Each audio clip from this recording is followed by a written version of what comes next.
എന്റെ പ്രിയപ്പെട്ടവരോടൊക്കെ പറയാനുള്ളത്, കെട്ടിക്കൊണ്ടുവരുന്ന പെണ്ണ്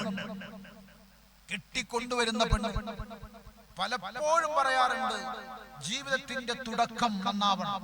ഇൻഷാ അല്ലാഹ് നമുക്ക് പറയണം, ഇന്ന് പെണ്ണിനൊന്ന് കറക്കുക എന്ന് പറയുന്നത് അത് രസകരമായിട്ടാണ്. അതൊരൊറ്റ ദിവസമല്ലേ ഉള്ളൂ. കല്യാണം നിശ്ചയിച്ച മുതൽ ആ കുടുംബനാഥൻ നട്ടോട്ടം ഓടുക.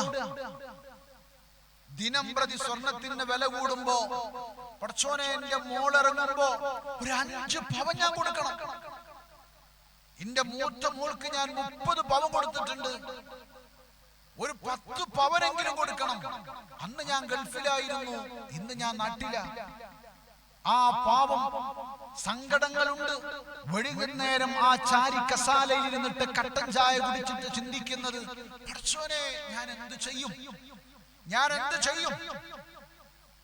ആ പാവപ്പെട്ട ഉമ്മ രാത്രിയിൽ കെടുപ്പറയിലേക്ക് വരുമ്പോ കണ്ണുനീരോടുകൂടെയാ വരുന്നത്. എന്തേ കാരണം? കല്യാണം നിശ്ചയിച്ചത് മുതൽ പുതിയാപ്പിളക്ക് മിണ്ടാട്ടമില്ല. മൂപ്പരെന്തോ ഒരു ടെൻഷനിലാണ്.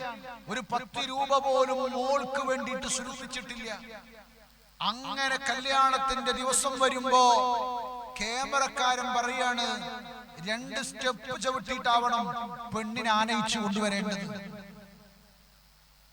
അതുപോലെ ഡാൻസ് കളിക്കണം. നിങ്ങൾ ആലോചിച്ച് നോക്കി, നമ്മൾ പറയും ഒരു ദിവസമല്ല ഉസ്താദെ തങ്ങളെ, അതൊക്കെ അങ്ങോട്ട് നടക്കട്ടെ. പക്ഷേ ആ ഒരൊറ്റ ദിവസത്തിന് എത്രമേൽ അവർ ജീവിക്കുന്നുവോ അത്രമേൽ അവർ കണ്ണീരാണ്. എന്റെ പ്രിയപ്പെട്ടവരെ, ജീവിതത്തിന്റെ തുടക്കം അല്ലാഹു ഇഷ്ടപ്പെടുന്നതാവണം, എന്നാൽ ഒടുക്കവും അല്ലാഹു ഇഷ്ടപ്പെടുന്നതാണ്.